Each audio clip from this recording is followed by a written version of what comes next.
Hello and welcome to Against the Law, the myth-busting ancient history podcast. We like to make sure that we're separating historical fact from fiction. If we stumble across an inaccuracy, you'll hear this noise. That's the gavel of our historical justice smashing down on porcupines about the past. So fingers crossed, let's hope we can identify some misconceptions about ancient history today. Quick warning for you, we are chatting about some mildly PG things today, so look over your shoulder for younger ears that might be listening, and while you're there, throw a pinch of salt over. Who will be the first to rise from our table of podcast guests? Fortunately, we've only got 5. We have our lucky 4-leaf clover Xenia, our fan of all things ancient Rome. Next up we've got Meg, our lucky Trojan horseshoe, she knows all about ancient Greece. Find a Barney, pick him up, and all that day you'll have good luck, and also an improved understanding of the ancient Near East. And we are delighted to be joined by our lucky charm, author of the Roman Mysteries series, Caroline Lawrence. Caroline's brought her own sound effects today with the use of an apotropaic alarm. You may remember that an apotropaic item is one which has the power to ward off evil and bad luck. Listen out for the sound of an apotropaic cowbell. I'm Flo, wearing my lucky underpants for today's episode, all about, you guessed it, superstitions. I don't know much about ancient history, but touch wood, I'll be learning things along with you, our listener. So today I have some fun words, 3 fun words, and those 3 words are, the first one is extramission, the second one is fascinator or fascinate, and the third one is Marmalukian. The one thing I'm telling all my students and stuff is that their mindset was different from ours, and they believed in a world full of gods and demigods, just crammed with little gods everywhere and big gods. And I just came across, this is from a tractate from the Babylonian Talmud, which is written around the time that we're talking about. And this one rabbi went to a graveyard, and using his supernatural skills, he determined that 99 of the dead people in that graveyard had died of the evil eye, and only 1 had died of natural causes. Wow. So what is the evil eye? Well, the theory of extramission explains what the evil eye is. Philosophers in ancient Greek and Roman times, as you know, explain not just philosophy about how to live, but how the universe worked. And they have this theory that when you see something, the way you see something is little particles of fire come out of your eye and touch that thing, and that's how you see it. So just imagine Superman and his laser vision, right? Imagine everybody in the ancient world has laser vision. Mm-hmm. So because of this theory that the eyes throw out these little beams that can touch you, if someone looks at you with envy or jealousy, for some reason, we're not sure how, they let in the influence of an evil spirit or a demon or some evil, and it can make you sick. And especially children are super, super vulnerable to this. So there's so much in the Greco-Roman world, and I guess you could even say, the Semitic world of that period, the 500 years before and 500 years after the birth of Christ, that is all about just protecting yourself against these evil influences. This is the other thing, it's very powerful. The sight is very powerful. So there are many things to visually reflect back. Apotropaic means to turn away the evil eye, reflect it back. But there are also things you can do apart from sight. For example, sounds like my bell, which would distract the demon. And also reciting Homeric verses was apparently apotropaic. You could just recite a verse from Homer and the demon would get distracted. Oh, wow. So you're super safe, Meg. I have some great stories about what exactly Homeric verses can do for you, superstition-wise. You want to throw one in? So did you know that if you want to not get pregnant in the ancient world, if you want to use contraception, you can use Homer. You can have an sort of like tiny little tablet with a Homeric verse written on it. And the Homeric verse is, as you would expect, about not having children. So it says you should have been without offspring. And it's just a verse from Homer. But you write it on a tablet and then you tie it with the hair of a mule, and then you can carry that, and that will stop you from getting pregnant. There's power in the written word. There's something really powerful about something written or said in verse that we don't really understand today, do we?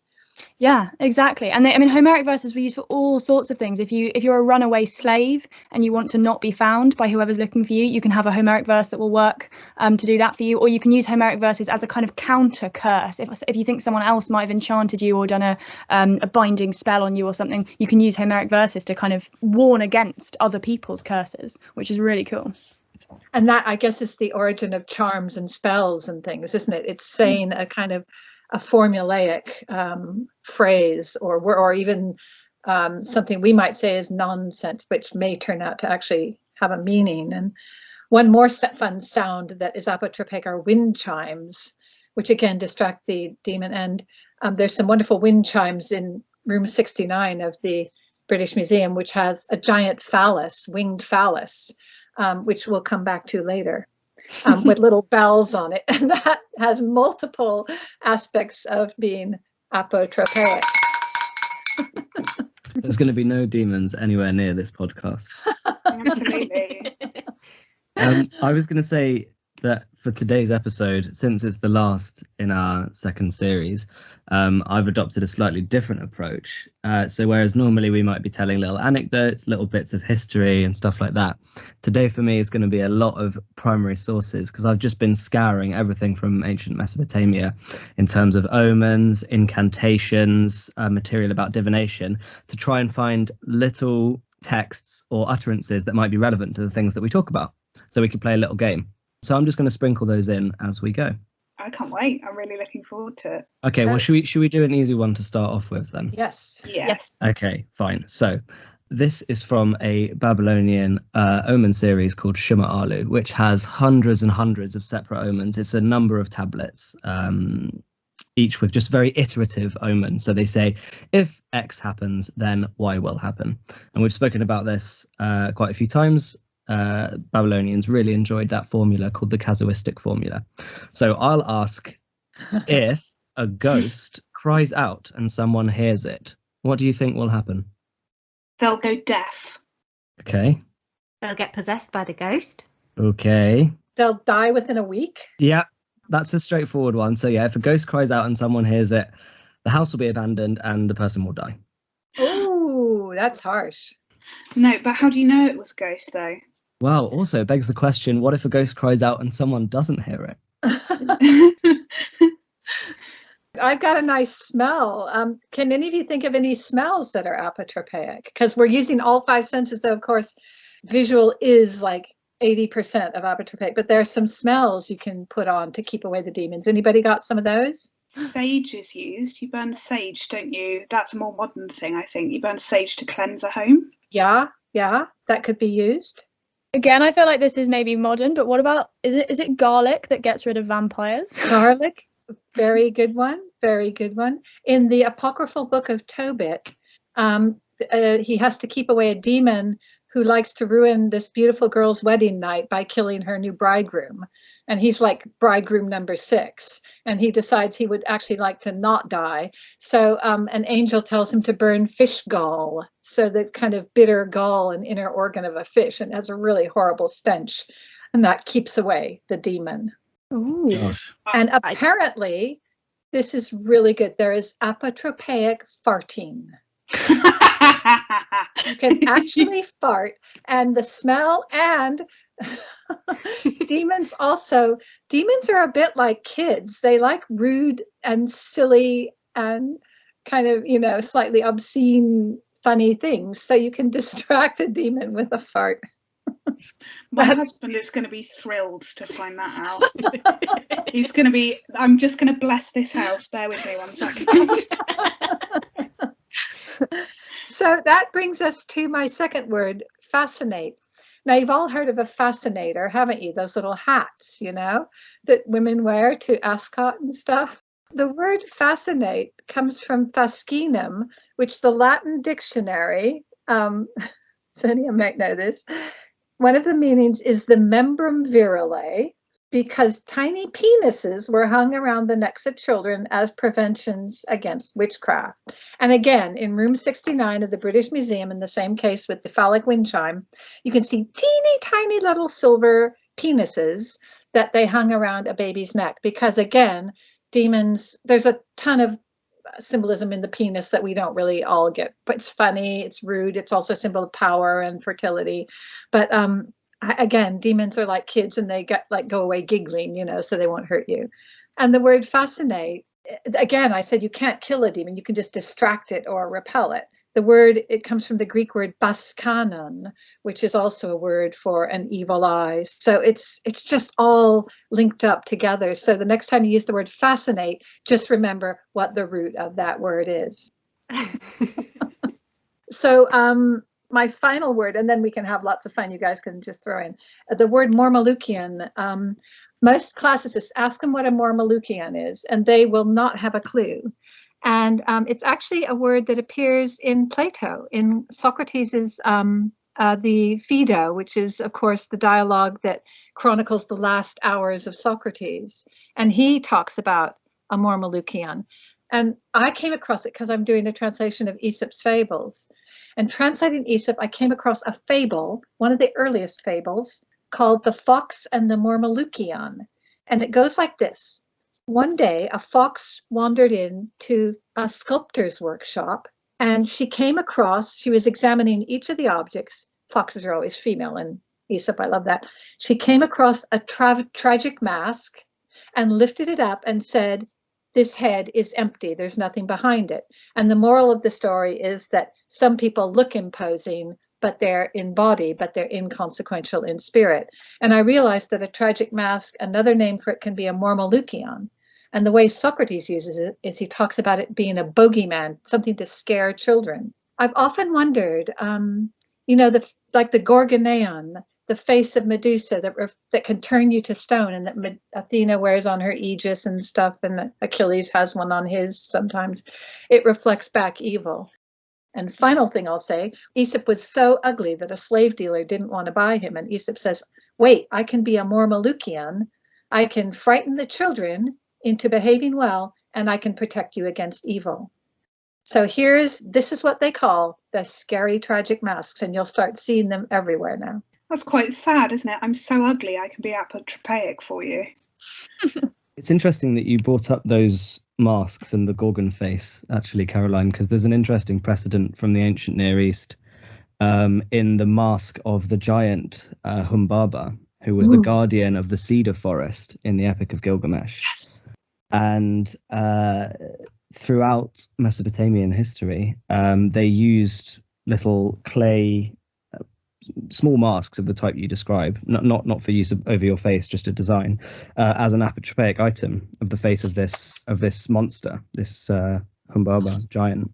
And it's very similar to the Gorgons that you describe. Often you see sort of coils all over his face, like intestines, and I think they were used in the reading of entrails as well, to say if the entrails of an animal looks like the face of Humbaba, then it means something. But I think there may be a link between the face of the Gorgon and the face of Humbaba. Fascinating. And even the word prosopon, which means mask, actually means something that you look upon.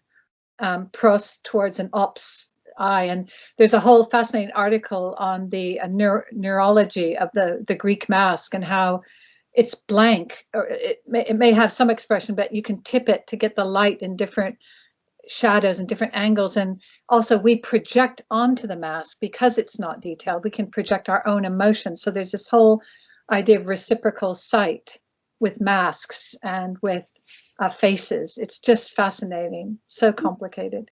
If you think about predators and prey, predators always have the eyes facing straight forward, don't they? Think of a tiger, a leopard, a lion, a wolf, a dog. To look directly at somebody, have someone look directly at you is like the predator spotting you.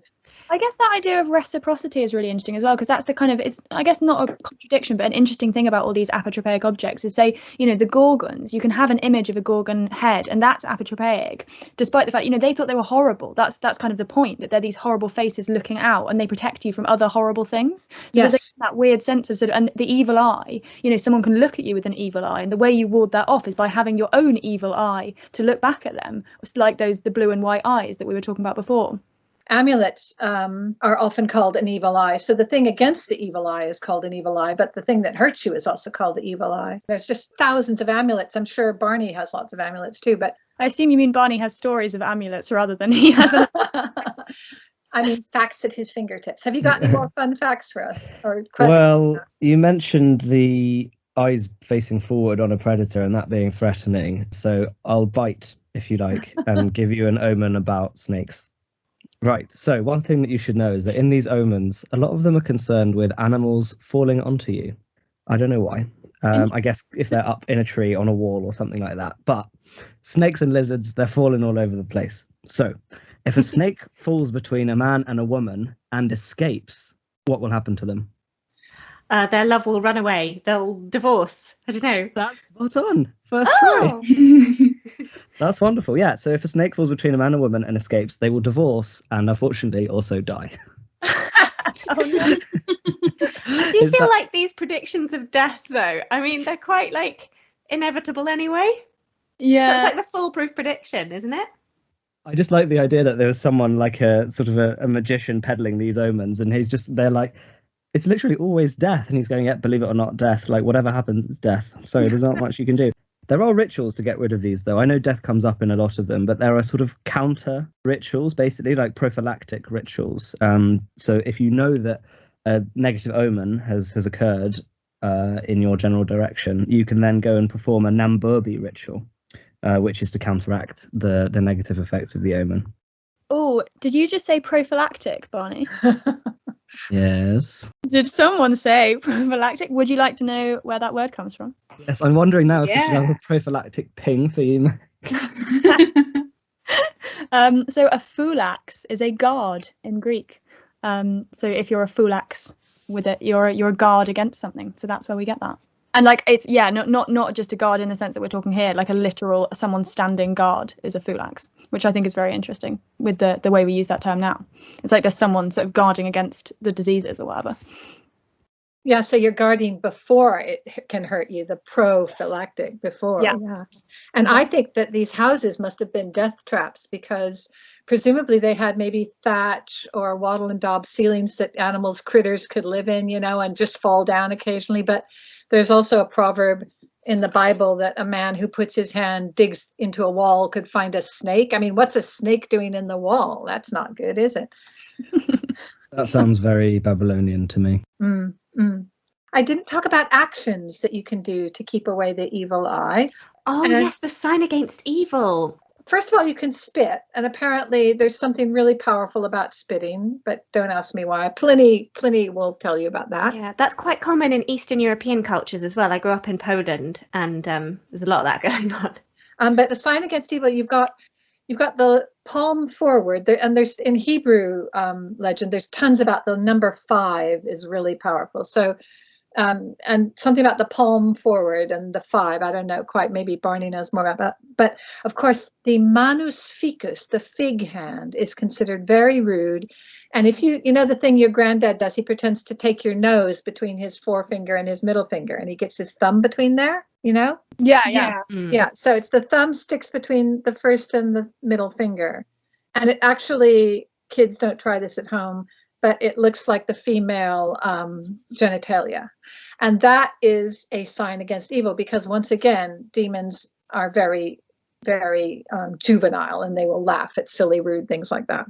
So is the open palm related to the Hamsa hand? Yes, well done. Again, Hamsa, the 5 fingers, and that's very common in the Middle East. Yeah, absolutely. That is their number 5 as well. Is it? Oh. I didn't know that. Yeah, it means 5.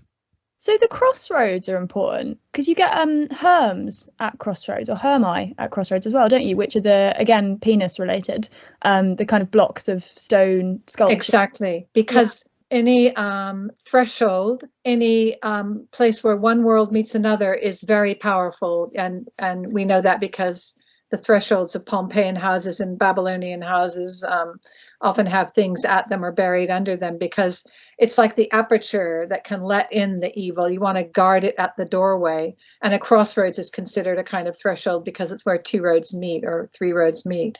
So yes, you'll often get these herms at the crossroad, these square pillars with the erect phallus on it, and then the head of often Hermes, but it can be another god or something, and you would maybe anoint it with oil or pat it, stroke its beard, put a garland on it, just touch it as you passed for a little bit of protection. I was just going to say, I think there's an overlap there with not with penises, but in the Jewish faith. I think sometimes in doorways you can find little inscriptions in Hebrew in doorways of Jewish homes. Oh yeah, absolutely. The mezuzah, I think it's called. Yeah, it's a mezuzah. Yeah.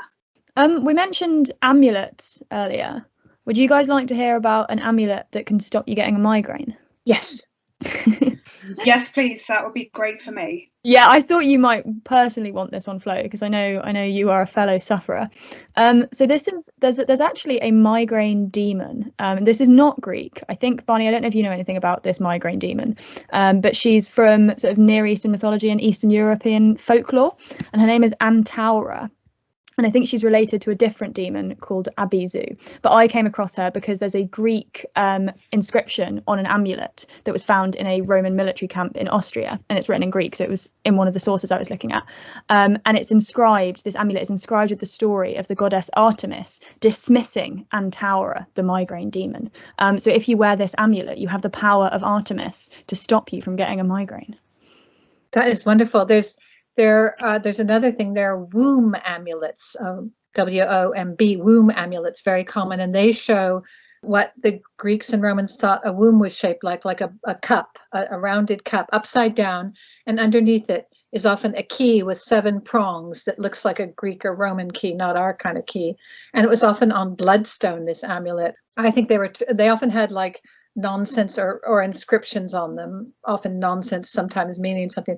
I think they were to lock the baby in the womb and keep it there. And of course, that reminds us that the whole Greco-Roman concept of the womb was like an animal that moves around inside the woman. Can you imagine the idea, the men thinking that all women had this creature living inside them that moves around, the wandering womb? It had to be controlled, and if women didn't get pregnant, they were in danger of going mad. It's just bonkers, isn't it? That is good news, actually, Caroline, that you just brought that up, because I have a relevant omen. Yay! Yes. It's to do with the birthing of unusual things. If a woman gives birth to a lion, what will happen?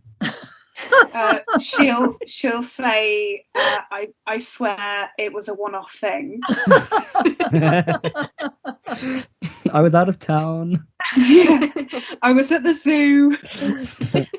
Will she die? Yeah, I think she'll die. I think I'd die if I gave birth to a lion. It's a lot more catastrophic than an individual death.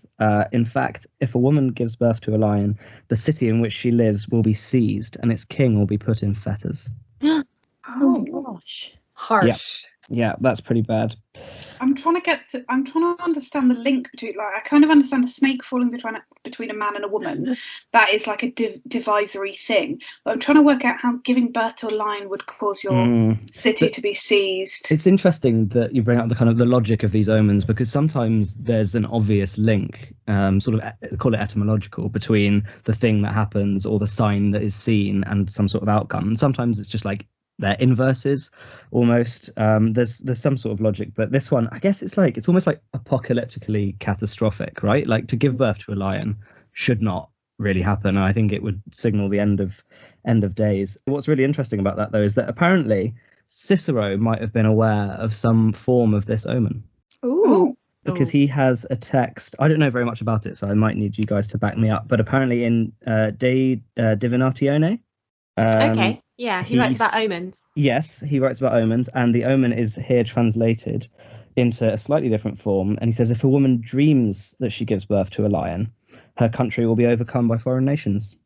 Oh, I mean, that makes more sense, because I am wondering with the first one, how often did women give birth to lions? I was just wondering if it's like, if a woman gives birth to a lion, it's almost like a when pigs might fly sort of thing, where you say, oh, that would never happen, pigs might fly.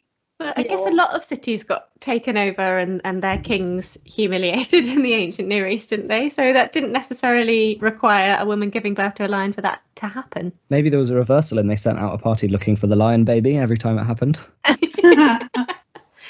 But it's funny, these kind of ideas of women coupling with different animals or sort of giving birth to different like creatures, that happens quite a lot in stories that tend to be kind of made up after the fact in order to promote a man's power, especially when it comes to I'm straying slightly into your territory here, Meg. Alexander the Great. So his mum was supposed to have slept with a whole load of snakes, and that's supposed to have given him a certain amount of divine power, and he's also supposed to be descended from Hercules. But the same thing happens with two of his generals who then take over different parts of his kingdoms. There's Ptolemy and there's also Seleucus, and they both kind of create for themselves these stories where their mothers have slept with different animals, supposedly, and they also kind of have symbols, animal symbols associated with them, and this becomes quite a powerful propaganda tool, both as a way to as a nod to Alexander and his origin story, and as a way to like legitimize their own rule as his successors. But I wonder if I could bring it back to that amazing Marmalukian, Caroline, and this mask. So you talked about like the way the light lands on the mask, and we talked in our music episodes about pantomime and the pantomimist dancer, who had to act out all of these different myths from Greek and Roman myths and legends, but he would only have had presumably one mask for that. So do you think he would have played with light in terms of trying to get this one mask to portray different characters? Yes, and I also, in one of my books, I think The Beggar of Volubilis, where I talk about pantomime, I imagined that there might be masks that have a face, they're asymmetrical. So if you just turn one side, it has one expression, and if you turn the other side, it has another expression. And that one I showed you a minute ago that we can post is asymmetrical. It's not balanced. The fact that it doesn't have many features means you can project your own emotions onto it. You know, we can project quite a lot onto these faces, which can make them even more scary, I think, if they're being used as a Marmalukian, as an apotropaic thing. And the other thing is that often these the bronze sculptures from ancient Rome and Greece, and if you think of the famous one of Augustus that was found in Nubia, that's in room 70 of the British Museum, with the paste eyes. They used to have the eyes there, and the eyes look so real. And again, it's like a real, when you first come across it, it's like a real person looking at you, which would be quite scary. That's really cool. I'm just imagining now someone going up to like a statue of a god with those kinds of eyes and thinking they can communicate with the god. Bronze, if we see it all kind of ruined and corroded, but bronze, when it's new and polished, looks like a man with a beautiful tan. You know, it's just come out of the baths. He's all shiny and glossy and tanned, and then these eyes which stare out at you, eyelashes. They do little eyelashes, and imagine then he's wearing a toga or something which has perfume, and he's maybe lit in a certain way. So, and he'd be slightly larger than life. So it'd be a really powerful experience to come into a space with these statues. There's a beautiful bronze statue of Hadrian, and I'm now just imagining that going on. Should we do some more like curses and amulets and stuff? Has anyone got any more like spells or? I've got witches. Oh yeah. Yeah, you could definitely be cursed by a witch, but I've also got more omens. What was the definition of a witch? Like what made someone a witch? I think the way that you define a witch is just someone who is bewitching, who's attempting to use magic against somebody else. I think witch is a modern word that we have for a specific category of person. But this is like the whole kind of cluster of like, you know, sorceress or bewitcher, or like just a sort of a negative human entity. But yeah, I mean, if you thought you'd been bewitched, there's a whole series of texts about it. Surprise, surprise, called Maklu, which is how you get rid of witchcraft. In this case, the sort of the incantations are about deceitful women in particular. So I think there is that common with that sort of complex of witches that we understand now and throughout European history. But one interesting thing that a witch is said to do is to cause your god and goddess to be estranged from you, which is the sort of thing that would essentially bring you bad luck. So without any proof, perhaps, of being cursed or being bewitched, somebody who was experiencing a hard time might perceive that they had been bewitched and essentially blame it on a witch. It's sort of like an absolution of any responsibility for your own actions, I think. Yeah, and it's interesting again, that idea of what you were saying, Barney, about kind of if your life's just going terribly wrong, you think you've been cursed. I think I mentioned earlier that one of the other things you can do with verses from Homer is just use it as a kind of general catch-all. If anyone's cursed me, curse them back, or don't let them curse me in future. So there's this real, again, that sense of sort of reciprocity, and like, or I guess the opposite of reciprocity, like don't let it be reciprocated. That, you know, you're just kind of constantly defending against curses which may or may not have happened. And that reminds me of Julius Caesar's last words, et tu, or as he really said, kai su in Greek, but it both means the same thing. It means and you.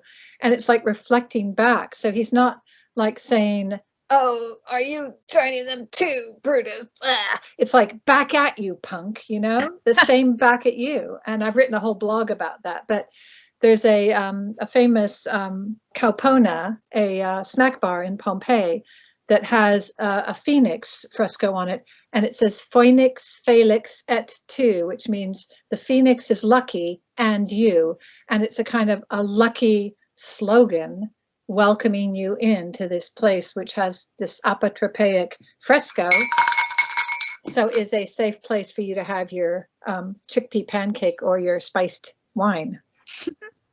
That sounds lovely. Oh, here's another one. They had a bike shed, I think at the University of Newcastle or something, and they had this sign that thieves will be prosecuted, and people kept stealing bikes. And then they put up this big sign of two giant eyes, and underneath it said, we're watching you, and the thefts went right down. Really? Wow. Since you've brought up bikes as a method of locomotion, I could perhaps give you an omen about a donkey. Yay! I love that link. Aesop would love it. Aesop would say yes. Okay, good. Well, here's to Aesop then. If a donkey eats a man's shoe, what do you think will happen? He will his become leg will- poor. Okay, poorness. What was the other one? I only heard poorness there. He'll lose his legs. Lose his legs is interesting. He'll go on a journey. Oh, that's really good. Okay, so if a donkey eats a man's shoe, he will inhabit a city not his own. Oh. Ooh. Not entirely sure what the logic is there, but Caroline seems to have determined that there's some sort of movement and relocation involved. I know in Bible times that when you transacted an agreement, you took off your sandal and handed it to the guy who you just made the agreement with. When I make a contract with the bowling alley, they take my shoes as well. I have a spell that can turn you invisible. Oh, cool. So, if you want to turn invisible, or if you want to turn someone else invisible, you take some fat or an eye, two very different things. Take some fat or an eye of a long-eared owl and a scarab's dung ball and some sage oil. I think we mentioned sage earlier. Rub them down to form a smooth paste, smear it all over your body or the body of the person you want to turn invisible, and say to Helios, the sun god, I adjure you by the great name, and then a series of words, Borke, Foyo, Oyo, Zizia, Apa, Heok, Liam, Eo, and that goes on for some time. And that's how you turn invisible. Shall we do favourite things? Caroline, what was your favourite thing you've learned today? My favorite thing was, because I'm so into these masks, I loved that Barney confirmed that there's some nice little clay masks from Mesopotamia, some of them with entrails on them. So bonus.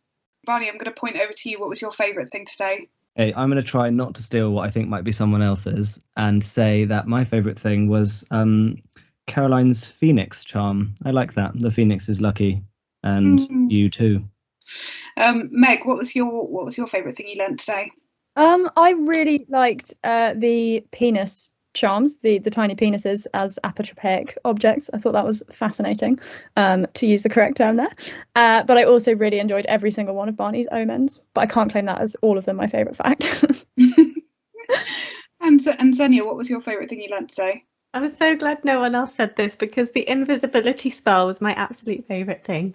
That was pretty cool. I mean, I was going to go for the penises, but more pertinent for me was the Migraine Demon.